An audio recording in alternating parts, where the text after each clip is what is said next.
Hi guys, welcome to take it easy Tamil. நான் தான் உங்கள் பிரவீன். இன்னைக்கு நம்ம வீடியோவில் எதை பற்றி பார்க்க போகிறோம் அப்படின்னா, நம்மளோட ஜோன்லேருந்து வெளியே வந்துட்டோம். நம்மளோட வீடியோஸ் எல்லாமே வந்து பார்த்தீங்கன்னா விவசாயத்தை பற்றி தான் போட்டிருப்போம். இன்னைக்கு நம்ம ஒரு அரசியலை பற்றி பார்க்க போகிறோம். நான் இந்த வீடியோ பற்றி பேசலாமா வேண்டாமான்னு சொல்லி நிறைய டைம் யோசிச்சுட்டு இருந்தேன். அப்போ நான் யூடியூப் பார்ப்பேங்க. சரிங்களா, ரெகுலராக நம்ம பார்த்துட்டு இருப்போம். அப்போ பார்க்குறப்ப பார்த்தீங்கன்னா மற்ற ப்ராப்ளம்ஸ் நம்ம தமிழ்நாட்டில் இந்த அரிட்டாப்பட்டி இஷ்யூ நடந்தது, அப்புறம் இந்த பரந்தூர் ஏர்போர்ட் இஷ்யூ நடந்தது. அப்போல்லாம் பார்த்தீங்கன்னா நம்மளோட கண்டென்ட் கிரியேட்டர்ஸ், அந்த இன்ஃப்ளூயன்சர்ஸ் எல்லாம் பார்த்தீங்கன்னா எல்லாமே வீடியோஸ் போஸ்ட் பண்ணியிருந்தாங்க. இது இப்படி நடந்துட்டு இருக்கு, இப்படி நடக்கக்கூடாது, இதை தடுக்கணும், மக்களோட வாழ்வாதாரம் பாதிக்கும், அது இதுன்னு சொல்லிட்டு நிறைய வீடியோஸ் போஸ்ட் பண்ணியிருந்தாங்க. சரி, இதுக்கும் நிறைய பேர் போடுவாங்க அப்படின்னு சொல்லிட்டு தான் நான் நினச்சிட்டு இருந்தேன். ஆனால் நிறைய பேர் கொடுக்கல. நானும் செக் பண்ணியும் பார்த்தேன். இப்போ லாஸ்ட்டாக பார்த்தீங்கன்னா பிரபல யூடியூபர் போட்டிருந்தாரு. ஸோ அதெல்லாம் பார்த்தீங்கன்னா எனக்கு ரொம்ப ஒரு ஆச்சரியமாக தான் இருந்தது. என்னடா ஒரு விஷயம், ஒரு கொலை நடந்துச்சுன்னா டக்குன்னு போடுறீங்க, ஒரு கொள்ளை நடந்துச்சுன்னா சீக்கிரம் போடுறீங்க, இல்லை நிறைய இஷ்யூஸ் நடக்குது, நம்மளுக்கு தேவையில்லாத இஷ்யூஸ் எல்லாம் நடக்குது, அதையெல்லாம் எடுத்து போஸ்ட் பண்ணுறீங்க. சிஎஸ்கே பிரச்சனை, ஆர்சிபி பிரச்சனை, இந்த ஐபிஎல் எங்கெங்கேயோ போய் எடுத்துட்டு இருக்கீங்க. ஒரு இயற்கை வளம் அழிக்கப்பட்டிருக்கு, அதை பற்றி யாரும் பேசலையே அப்படின்னு தான் இன்னைக்கு சரி ஓகே நம்ம அரசியல் பற்றி பேச போகிறதில்ல. ஸோ அதனால் இது இயற்கை வளம் அப்படிங்காட்டி இந்த டாப்பிக்கை மட்டும் பேசுவோம் அப்படிங்கிறக்காக இந்த ஹைதராபாத் இஷ்யூ. சரிங்களா, ஹைதராபாத் யூனிவர்சிட்டி இருக்குது பார்த்தீங்களா, அங்கே ஒரு 400 ஏக்கரா அரசுடைமையாக்கி அதை அழிச்சிட்டு இருக்காங்க பார்த்தீங்களா, அந்த இஷ்யூ பற்றி நம்ம பேசலாம் அப்படின்னு சொல்லி நினச்சிட்டு இருந்தேன். சரி ஓகே, நம்ம நினச்சிட்டே இருக்கக்கூடாது, சரி சொல்லுவோம், நம்ம சைட்லேருந்து ஒரு விழிப்புணர்வு கொண்டு வருவோம் அப்படிங்கிறக்காக தான் இந்த வீடியோ. இந்த வீடியோவில் பார்த்தீங்கன்னா நம்ம இன்டெப்த்தாக போக போகிறதில்ல. இன்டெப்த்தாக போனால் அது அரசியலுக்குள்ளே போயிடும். ஸோ அதனால் மேலோட்டமாக ஒரு ஓவர்வியூ மட்டும் பார்த்துக்கலாம் அப்படிங்கிறதுக்காக தான் இந்த வீடியோ நான் மேக் பண்ணுறேன். சரி வாங்க வீடியோக்குள்ளே போகலாம்.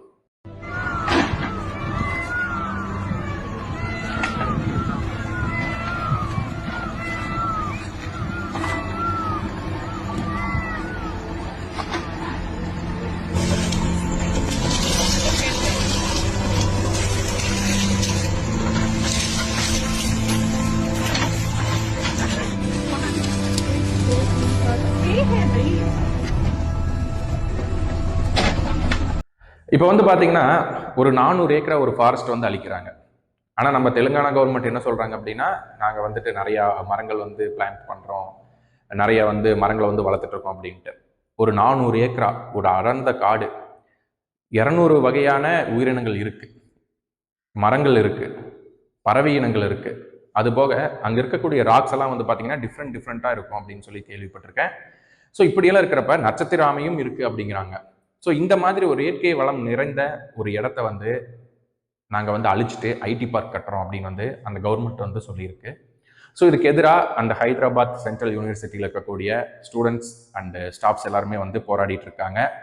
அந்த போராட்டத்துக்கு ஒரு வெற்றி கிடைச்சிது. என்னன்னா, இந்த ப்ராஜெக்டை ஸ்டாப் பண்ணிடுங்க அப்படின்னு சொல்லிட்டு கோர்ட்டில் இருந்துட்டு ஒரு ஸ்டே வந்துருச்சு. ஸோ அதனால் இப்போதைக்கு இந்த ப்ராஜெக்ட் ஸ்டாப் பண்ணியிருக்காங்க. நம்மளோட இந்தியாவில் தான் ஸ்டே வாங்குவாங்களே. ஸோ இந்த ஸ்டே வாங்கிட்டாங்க அப்படின்னா இந்த பிரச்சனை மறுபடியும் வெடிக்கிறதுக்கான வாய்ப்புகள் நிறையாவே இருக்கு. ஸோ அதனால தான் ஒரு விழிப்புணர்வு. சரிங்களா, என்னதான் நடந்துச்சு நம்ம தெரிஞ்சுப்போம். இந்த பிரச்சனை எப்படி ஆரம்பிச்சது அப்படின்னா, ஒரு 20 வருஷத்துக்கு முன்னாடி, இப்போ நான் சொன்னேன் பார்த்தீங்களா, அந்த யூனிவர்சிட்டிக்கு கிட்டத்தட்ட ஒரு 1600 ஏக்கர் இருக்கு. அதில் 400 ஏக்கரா எடுத்துட்டு அந்த அப்போ இருந்த கவர்மெண்ட், 20 வருஷத்துக்கு முன்னாடி இந்த கவர்மெண்ட் நாங்கள் அங்கே ஒரு ஸ்போர்ட்ஸ் சென்டர் கொண்டு வரோம், நாங்கள் ஸ்போர்ட்ஸை என்கரேஜ் பண்ண போகிறோம், இம்ப்ரூவ்மெண்ட் பண்ண போகிறோம் அப்படின்ட்டு அந்த 400 ஏக்கரா ஒரு தனியார் நிறுவனத்துக்கு கொடுத்துட்றாங்க. அந்த நிறுவனம் என்னன்னா, அவங்க எந்த ஒரு இம்ப்ரூவ்மெண்ட்டும் பண்ணலை. ஸோ அதை போட்டபடியே எங்களுக்கு கொடுத்தாங்க, நாங்கள் வச்சுருந்தோம் அப்படிங்கிற மாதிரி வச்சுருந்தாங்க. ஸோ அப்போ பார்த்தீங்கன்னா எந்த ஒரு முன்னேற்றமும் நடக்கலை, எந்த ஒரு ப்ராஜெக்டும் நடக்கலை அப்படின்ட்டு 10 வருஷம் கழிச்சு வேற கவர்மெண்ட் வந்தப்ப அவங்க எதுவுமே நடக்கல, அதனால இந்த லேண்டை திருப்பி நாங்கள் கவர்மெண்ட்டுக்கு எடுத்துக்கிறோம் அப்படின்னு சொல்லிட்டு எடுத்துக்கிட்டாங்க. எடுத்ததுக்கு அப்புறம் பார்த்தீங்கன்னா அங்கே நாங்கள் ஐடி பார்க் கொண்டு வர போகிறோம் அப்படின்னு சொல்லிட்டாங்க. இப்போ 400 ஏக்கராவை அழிச்சு ஐடி பார்க் கட்டினா டெவலப்மெண்ட்டா? இது டெவலப்மெண்ட்டே இல்லை. ஒரு எக்ஸாம்பிள் நான் சொல்கிறேன். நம்ம தலைமுறையாக ஒரு இடத்துல வசிச்சுட்டு இருக்கோம். எந்த ஒரு இன்ஃபர்மேஷனும் கொடுக்கல. திடீர்னு புல்டோசர் விட்டுட்டு அந்த இடத்த அழிச்சிட்டு நீங்கள் எங்கேயாச்சும் போயிருங்க, நாங்கள் இங்கே வேற மாதிரி செட் பண்ண போகிறோம் அப்படின்னு சொன்னால் நம்ம எப்படி அழுவோம்? நம்ம வீடு இடியுது, நம்ம இருந்த இடமெல்லாம் மண்ணோட மண்ணாக போகுது, நம்மளோட கூட இருந்தவங்கெல்லாம் சாகுறாங்க. ஸோ அப்போ எப்படி அழுவுமோ அதே மாதிரி அந்த விலங்கினங்கள் வந்து அழுகுது. அந்த மயில் கத்துறது, மான் ஓடுறது, யானைங்க, எத்தனை விலங்குகள் அங்கே இருக்கு, எத்தனை பறவையினங்கள் இருக்கு, அதோட வீடுகள் எல்லாம் ஒரே நைட்டில் அழிக்கப்படுது.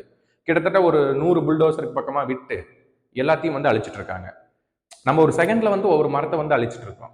ஆனா அந்த மரம் வளருக்கு எத்தனை ஆண்டுகள் ஆகும். ஸோ இப்படி நடந்துட்டு இருக்கப்போ பார்த்தீங்கன்னா அந்த ப்ரொட்டஸ்ட் வந்து வெடிக்குது. அங்க இருக்கக்கூடிய ஸ்டூடெண்ட்ஸ் எல்லாருமே வந்து வெளியே வந்து போராடுறாங்க. உள்ளே இருந்தும் போராடுறாங்க, வெளியே வந்தும் போராடுறாங்க. போலீஸ் வந்து விட்டுட்டு அவங்க கூட்டத்தை வந்து கலைக்கிறாங்க. ஸோ இப்படி பெரிய பெரிய இஷ்யூஸ் நடக்கிறப்ப பார்த்தீங்கன்னா ஹைகோர்ட்டு, சுப்ரீம் கோர்ட் எல்லா இடத்துலையும் வந்து வழக்குகளும் தொடரப்படுது. அந்த கோர்ட் வந்து உள்ள வருது, நாங்கள் வந்து விசாரிக்கிறோம், இந்த லேண்டு வந்துட்டு பாதுகாக்கப்பட வேண்டிய இடமா அப்படின்ட்டு. இதுல என்ன விசாரிக்கிறதுக்கு இருக்கு? எதுவுமே இல்லைங்க. இத்தனை வகையான விலங்கினங்கள், பறவைகள், ஒரு சரணாலயம் மாதிரி ஒரு ஃபாரஸ்டே ஆயிடுச்சு அந்த இடம். ஸோ அந்த இடத்த அழிச்சு தான் நம்ம டெவலப்மெண்ட் கொண்டு வரணுமா? அந்த டெவலப்மெண்ட் தேவையே இல்லை அப்படின்ட்டு கடைசியில் தீர்ப்பும் வந்துடுச்சு. நம்ம உலகத்துக்கே ஒரு லங்ஸ் அப்படின்னா அமேசான் ஃபாரஸ்ட். ஸோ அந்த மாதிரி ஹைதராபாத் சிட்டிக்கே ஒரு லங்ஸ் அப்படின்னா, ஆக்சிஜன் வந்து ப்ரொடியூஸ் பண்ணுற இடம் அப்படின்னா இந்த காடு தான்.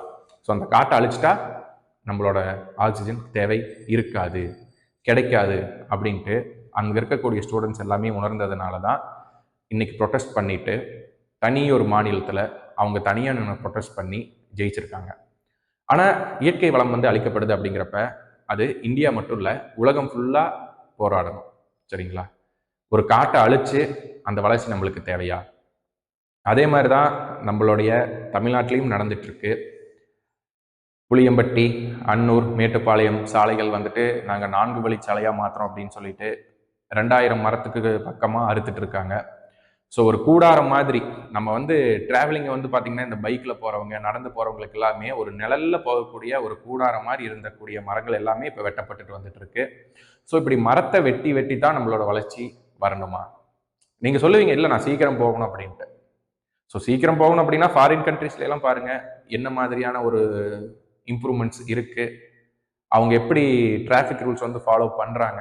ஸோ அதெல்லாம் நம்ம ஃபாலோ பண்ண ஆரம்பிச்சதுக்கு அப்புறம் நம்மளுக்கு டிராஃபிக் வருது, அப்போ நம்மளுக்கு டெவலப்மெண்ட் தேவை அப்படின்னா நம்ம வந்து பண்ணலாம். நம்ம டிராஃபிக் ரூல்ஸே ஒழுங்காக ஃபாலோ பண்ணுறதில்ல. ஸோ அப்போ டிராஃபிக் வரத்தான் செய்யும். எந்த சந்தில இருந்து எவன் வருவானும் தெரியறதில்ல. திடீர்னு உள்ள வருவானுங்க, திடீர்னு நம்ம ஆக்சிடென்ட் ஆகுது. ஸோ இந்த மாதிரிலாம் நடக்கிறப்ப அதில் வந்து இம்ப்ரூவ்மெண்ட் கொடுங்க. எப்படி நம்ம வந்து டிராஃபிக் ரெகுலேஷன்ஸ் வந்து கொண்டு வரலாம், எப்படி கண்ட்ரோல் பண்ணலாம் அப்படிங்கிறத அதில் கொண்டு வரலாம். ஸோ இப்போ தமிழ்நாட்டிலேயே இந்த ஒரு பிரச்சனை நடந்துட்டு இருக்கு. தமிழ்நாட்டை விட்டு வெளியே போனால் ஹைதராபாத்தில் இப்படி ஒரு பிரச்சனை.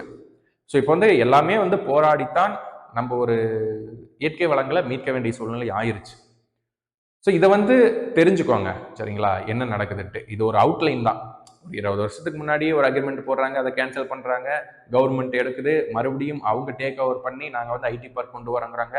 அப்போ மக்கள் எல்லாம் போராடி கவர்மெண்ட் இருந்து அந்த இடத்தை வந்து மீட்டு மறுபடியும் வனவிலங்கு சரணாலயமாகவே தொடர்றாங்க. ஸோ இப்படியெல்லாம் போராடித்தான் ஒரு இயற்கை வளத்தை நம்ம காப்பாற்ற வேண்டிய சூழ்நிலையில் நம்ம இந்தியா இருக்கு. ஸோ என்விரான்மெண்டல் ரைட்ஸ் அப்படின்னு வந்து இருக்கு. ஸோ அது வந்து பாதுகாக்கப்பட வேண்டிய இடமா அதை வந்து அறிவிக்கணும். அங்கே வந்து இனிமேல் எந்த ஒரு ப்ராஜெக்ட்ஸும் நடக்கக்கூடாது, வனவிலங்குகள் எல்லாம் பாதுகாப்பாக இருக்கணும் அப்படின்ட்டு ஸ்டூடெண்ட்ஸோட வேண்டுகோள் எல்லாமே ஹைகோர்ட் ஏற்றுக்கிட்டு, சுப்ரீம் கோர்ட்டும் ஏற்றுக்கிட்டு அவங்க வந்து இந்த ப்ராஜெக்டை வந்து ஸ்டே வாங்கியிருக்காங்க. சரிங்களா? நீங்கள் வந்து இடைக்கால தடை வந்து கொடுத்துருக்காங்க. அது நிரந்தரமான தடையாக மாறணும். ஸோ இதை பற்றி எல்லாமே பேசணும். இது வந்து அந்த ஸ்டேட்டுக்குரிய பிரச்சனை இல்லை, நாளைக்கு நம்ம ஸ்டேட்டுக்குள்ளேயே நடக்கலாம். ஸோ அதனால் இப்படி இயற்கை வளங்களை அழிச்சு நம்மளுக்கு ஒரு வளர்ச்சி தேவையா அப்படிங்கிறத கமெண்ட்ஸில் வந்து சொல்லுங்கள்.